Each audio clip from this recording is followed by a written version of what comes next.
परीक्षा सुधारों पर प्रधानमंत्री मोदी का बड़ा ऐलान। नंदन नीलेकणी की अगुवाई में बनेगी हाई पावर टास्क फोर्स।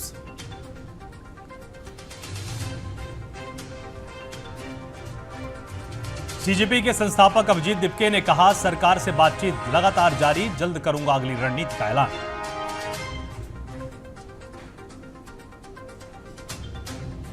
दो 2028 में विधानसभा चुनाव नहीं लड़ेंगे कर्नाटक के पूर्व सीएम सिद्धारमैया। चुनावी राजनीति से संन्यास का कर दिया है ऐलान।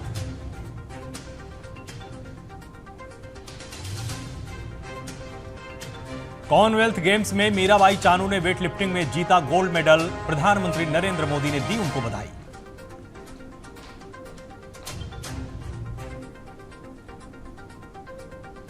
भारत ने जिम्बाब्वे का T20 सीरीज में किया सुपड़ा साफ। आखिरी T20 मैच में 35 रनों से दर्ज की है जीत।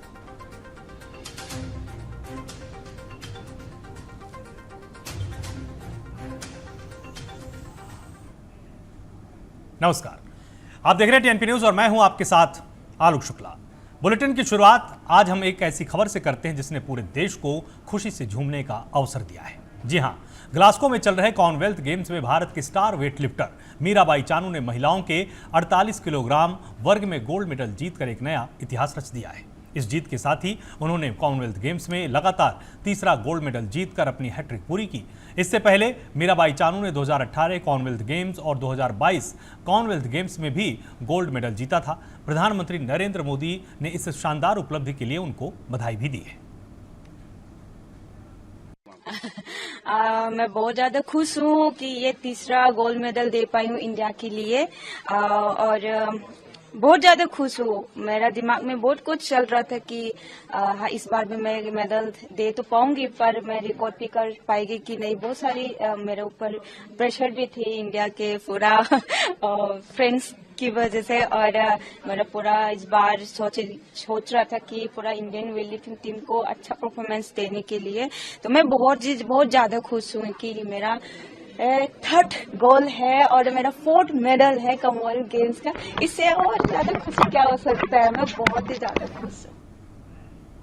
प्रधानमंत्री नरेंद्र मोदी ने परीक्षा व्यवस्था में सुधार को लेकर एक बड़ा ऐलान कर दिया है। उन्होंने कहा कि सरकार विद्यार्थियों के भविष्य को सुरक्षित बनाने के लिए लगातार कदम उठा रही है और परीक्षा में गड़बड़ी करने वाले लोगों के खिलाफ सख्त कार्रवाई की जा रही है। प्रधानमंत्री ने बताया कि फास्ट ट्रैक कोर्ट और नए सख्त कानून की दिशा में काम चल रहा है।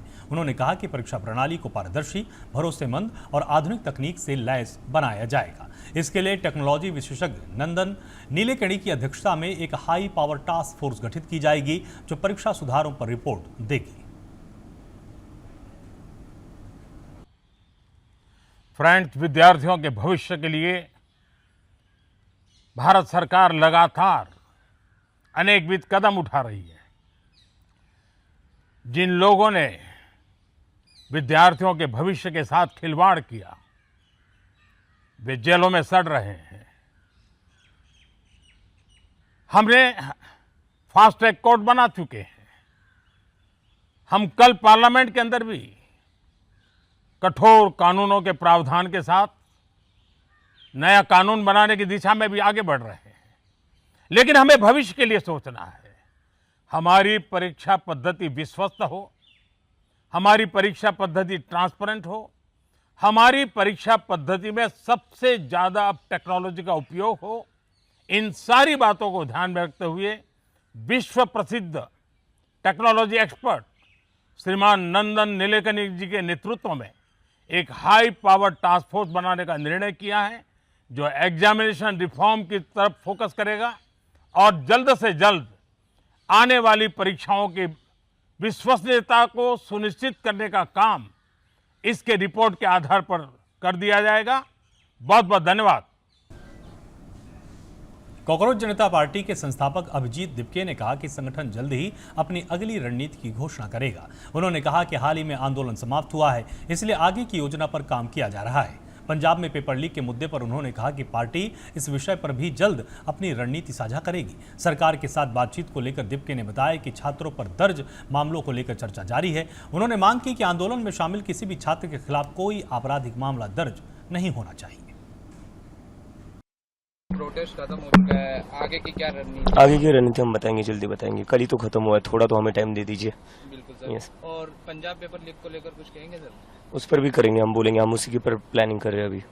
और चलिए। आगे कुछ सरकार से कुछ आपकी बातचीत रही है आगे के लिए, मतलब? जो केसेस हो रहे हैं उस पर बातचीत चल रही है। किसी भी जो भी स्टूडेंट्स है, किसी पर भी केस नहीं लगनी चाहिए। धर्मेंद्र प्रधान के इस्तीफे के बाद लखनऊ में छात्र और सामाजिक संगठनों ने जश्न मनाया है। इस दौरान विक्ट्री मार्च भी निकाला गया।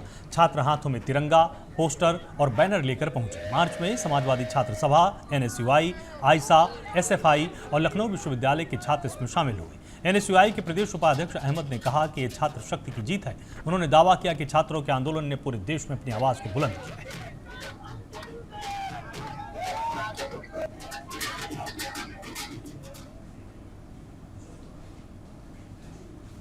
धर्मेंद्र प्रधान के इस्तीफे पर सभी नेताओं ने अपने अपने दलों के मुताबिक रिएक्शन दिया है।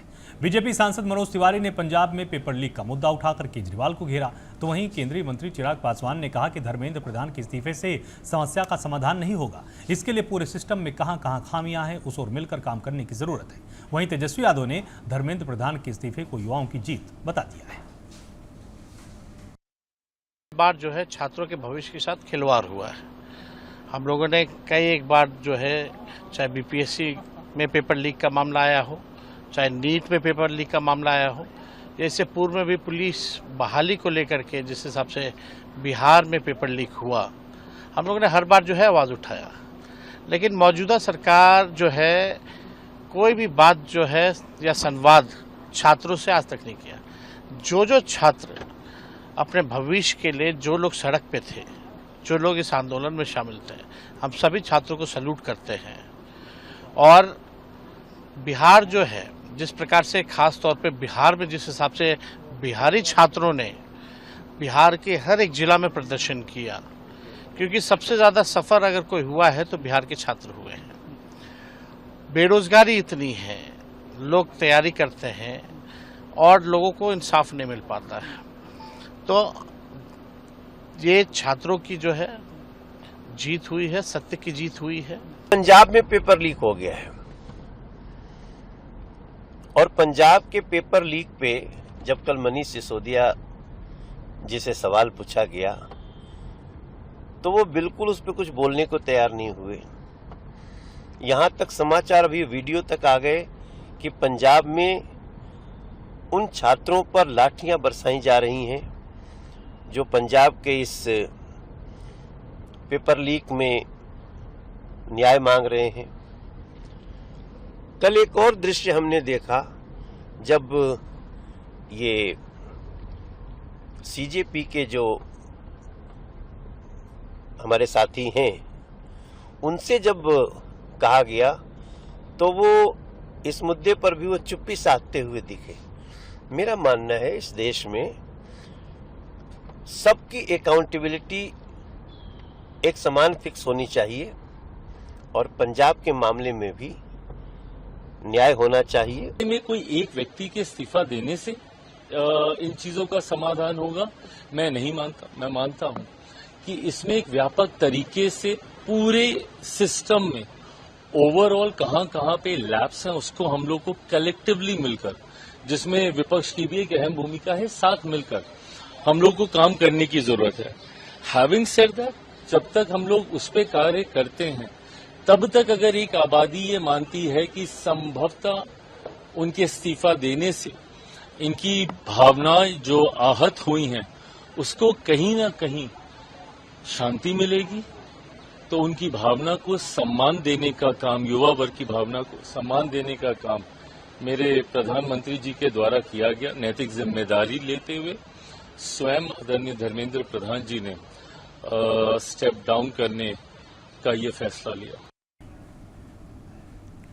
विदेश यात्रा से लौटे नेता प्रतिपक्ष तेजस्वी यादव ने पटना एयरपोर्ट पर बिहार सरकार पर जमकर हमला बोला है। उन्होंने मुख्यमंत्री सम्राट चौधरी पर निशाना साधते हुए छात्रों पर दर्ज मुकदमे वापस लेने की मांग की।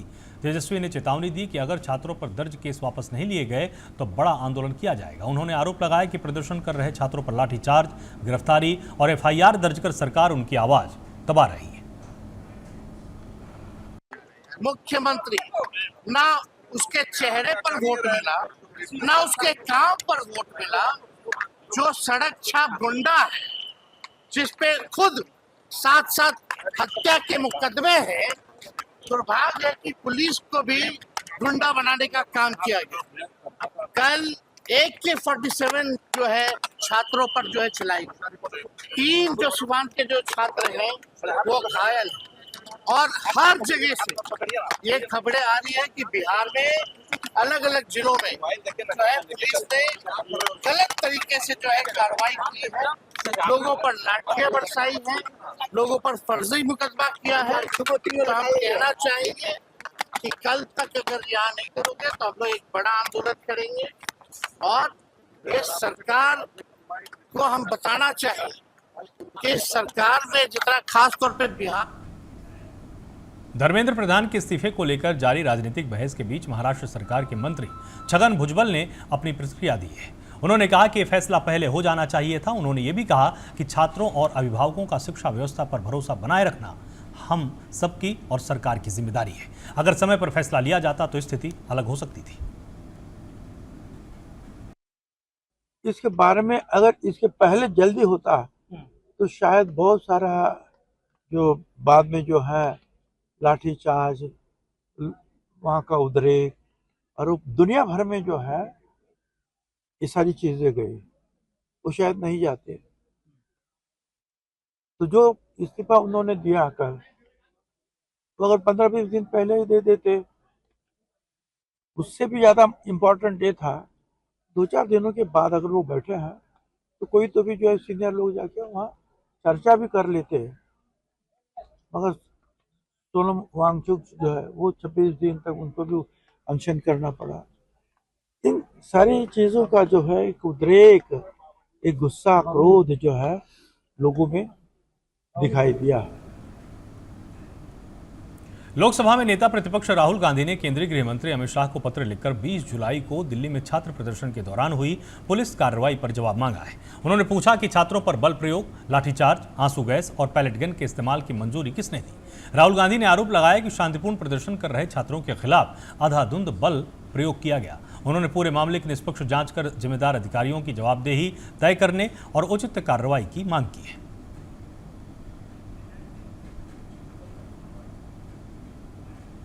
कर्नाटक के पूर्व मुख्यमंत्री सिद्धारमैया ने एक बड़ा राजनीतिक ऐलान कर दिया है। उन्होंने कहा कि वो 2028 का कर्नाटक विधानसभा चुनाव नहीं लड़ने वाले हैं। इस बयान के बाद राज्य की राजनीति में उनके भविष्य और नेतृत्व को लेकर चर्चाएं अब तेज हैं। 2028 के विधानसभा चुनाव में अभी भी समय है, लेकिन कर्नाटक के पूर्व सीएम सिद्धारमैया ने उससे पहले ही एक बड़ा फैसला सुना दिया है। उन्होंने साफ कहा कि वो 2028 का चुनाव नहीं लड़ेंगे। साथ ही बोले कि सक्रिय राजनीति में बने रहेंगे और लोगों के सुख दुख की आवाज उठाते रहेंगे। उनके इस बयान ने कर्नाटक की सियासत में नई चर्चा पैदा कर दी है।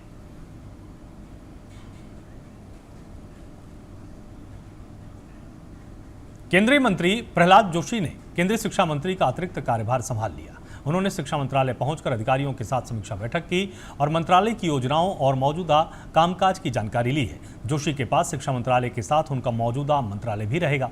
ये जिम्मेदारी उन्हें धर्मेंद्र प्रधान के इस्तीफे के बाद सौंपी गई है। राष्ट्रपति ने प्रधानमंत्री की सलाह पर प्रधान का इस्तीफा स्वीकार करते हुए जोशी को शिक्षा मंत्रालय का अतिरिक्त प्रभार दिया था। बिहार की राजनीति में बड़ा घटनाक्रम सामने आया है। पूर्व सांसद और पूर्व मंत्री अर्जुन राय ने राष्ट्रीय जनता दल से इस्तीफा देने की घोषणा की है। उन्होंने बताया कि वो सोमवार को बीजेपी की सदस्यता को ग्रहण करेंगे। अर्जुन राय ने कहा कि प्रधानमंत्री नरेंद्र मोदी के नेतृत्व और बीजेपी की नीतियों से प्रभावित होकर उन्होंने ये बड़ा फैसला लिया है। हम राष्ट्रीय जनता दल के प्राथमिक सदस्यता से इस्तीफा दे रहे हैं और ये इस्तीफा राष्ट्रीय जनता दल के राष्ट्रीय अध्यक्ष श्री लालू प्रसाद जी के नाम प्रेषित है और मैं स्वेच्छा से अपना इस्तीफा दे रहा हूं। जो वर्तमान परिस्थिति है राष्ट्रीय जनता दल की, उसमें काम करना मुझे सूट नहीं किया और सूट नहीं कर पा रहा है, इसलिए मैंने स्वेच्छा से, किसी तरह का कोई विवाद नहीं है, लेकिन मैंने तय किया कि राष्ट्रीय जनता दल में अब काम नहीं करेंगे, क्योंकि इसके जो कार्य करने की जो प्रणाली है, जो प्रक्रिया है, जो तौर तरीके हैं, वो मुझे सूट नहीं किया। कानपुर पहुंचने पर बीजेपी की नवनियुक्त प्रदेश उपाध्यक्ष पूजा पाल का भव्य स्वागत किया गया है। स्वागत समारोह में बिठूर विधायक अभिजीत सिंह सांगा, विधायक राहुल सोनकर और पार्टी के कई पदाधिकारी मौजूद रहे। अपने संबोधन में पूजा पाल ने कहा कि प्रधानमंत्री नरेंद्र मोदी और मुख्यमंत्री योगी आदित्यनाथ के नेतृत्व में प्रदेश में कानून व्यवस्था मजबूत हुई है और अपराधियों पर सख्त कार्रवाई हुई है। उन्होंने भरोसा जताया कि आगामी विधानसभा चुनाव में बीजेपी की सरकार बनेगी। कानपुर में हमारे बिठूर विधानसभा के हमारे पाल समाज के भाइयों बहनों, पितृ बुजुर्गों, नौजवान साथियों ने और हमारे पार्टी के लोग ने यहाँ पर मेरा स्वागत कार्यक्रम रखा था और बहुत भव्य स्वागत हुआ। और कहीं ना कहीं ये जो बिठूर विधानसभा के हमारे लोग हैं, हमारे समाज के लोग हैं, उन्होंने कहीं ना कहीं अपने इस बहन बेटी का बहुत सम्मान किया, बहुत स्नेह दिया, बहुत आदर करने का काम किया। तो मैं यही कह सकती हूँ कि मैं उनका बहुत बहुत धन्यवाद करती हूँ इस स्वागत का। और ये जरूर कहना चाहती हूँ कि 2027 में हमारी पूरी तैयारी है और जिस तरह से, क्योंकि आज ही नहीं कि 2027 में हम तैयारी कर रहे हैं, पिछले कई वर्षों से, जब से उत्तर प्रदेश में और देश में जब से डबल इंजन की सरकार आई है, तब से लगातार हमारे प्रधानमंत्री जी और हमारे उत्तर प्रदेश के मुख्यमंत्री जी ने उत्तर प्रदेश की ऐसी 1000 योजनाओं को लाने का काम किया है, जो युवाओं के लिए है, महिलाओं के लिए है, विद्यार्थियों के लिए है, शिक्षकों के लिए है। गया जी में भारतीय जनता पार्टी किसान मोर्चा के जिला कार्यालय में प्रधानमंत्री नरेंद्र मोदी के मन की बात कार्यक्रम को कार्यकर्ताओं ने सामूहिक रूप से सुना। बीजेपी नेता डॉक्टर मनीष पंकज मिश्रा ने कहा कि यह कार्यक्रम राष्ट्र निर्माण और जन जागरूकता का प्रभावी माध्यम बन चुका है। उन्होंने बताया कि प्रधानमंत्री ने कारगिल विजय दिवस पर शहीदों को श्रद्धांजलि दी तथा डॉक्टर APJ अब्दुल कलाम, जल संरक्षण, कुटीर उद्योग, बच्चों के नवाचार और हर घर तिरंगा अभियान पर भी अपने विचार रखे हैं।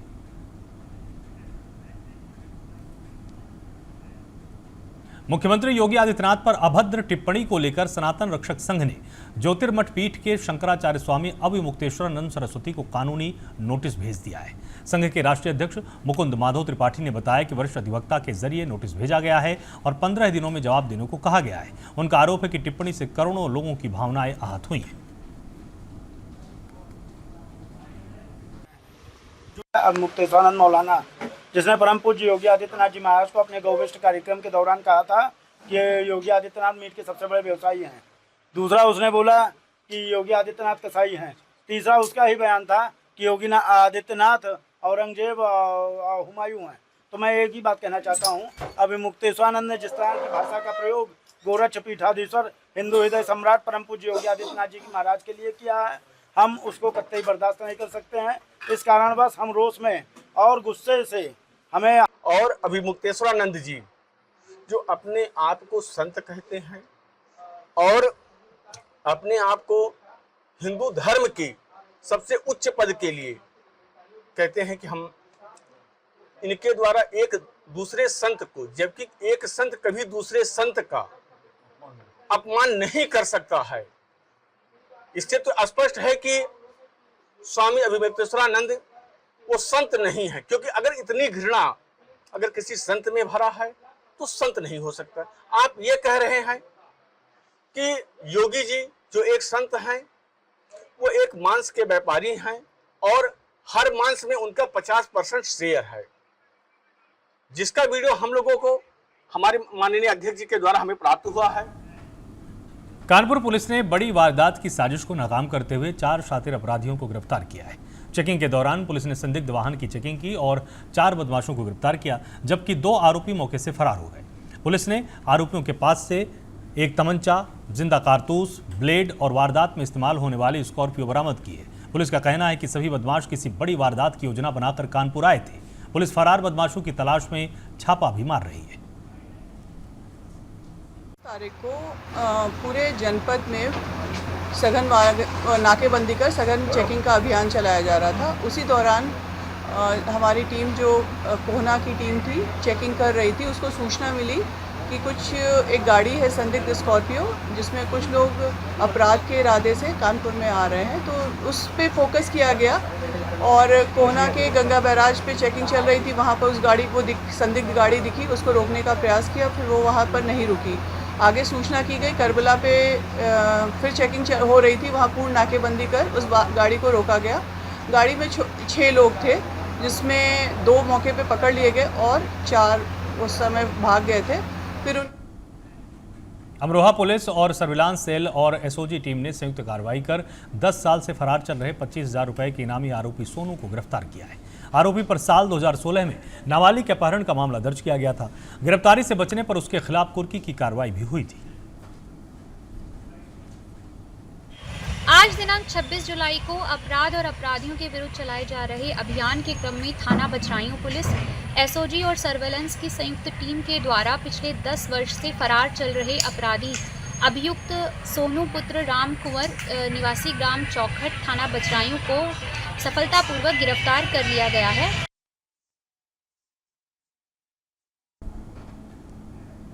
अपराध पर रोक लगाने के लिए विदिशा पुलिस ने अनोखी कार्रवाई की है। स्वर्णकार कॉलोनी में एक छात्र के साथ मारपीट कर वीडियो सोशल मीडिया पर वायरल करने वाले आरोपियों को पुलिस ने गिरफ्तार कर शहर के बीच बाजार में जुलूस निकाल दिया। इस दौरान आरोपी नारे लगाते रहे, अपराध करना पाप है, पुलिस हमारी बाप है।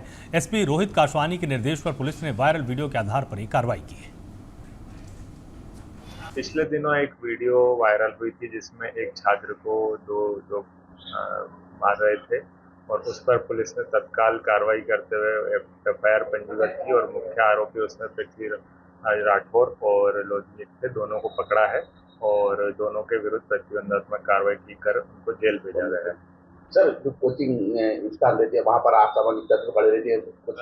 इस संबंध लगातार हो रही भारी बारिश का असर अब सब्जियों की कीमतों पर भी दिखने लग गया है। नासिक में प्याज और टमाटर के दाम तकरीबन 40% तक बढ़ चुके हैं। एक सप्ताह से हो रही तेज बारिश और बाढ़ के कारण फसलों को नुकसान पहुंचा है। इससे मंडियों में प्याज और टमाटर की आवक अचानक कम हो गई है। कम सप्लाई की वजह से कीमतों में तेजी आई। कारोबारियों का कहना है कि यदि बारिश का दौर जारी रहा तो आने वाले दिनों में दाम और भी बढ़ सकते हैं।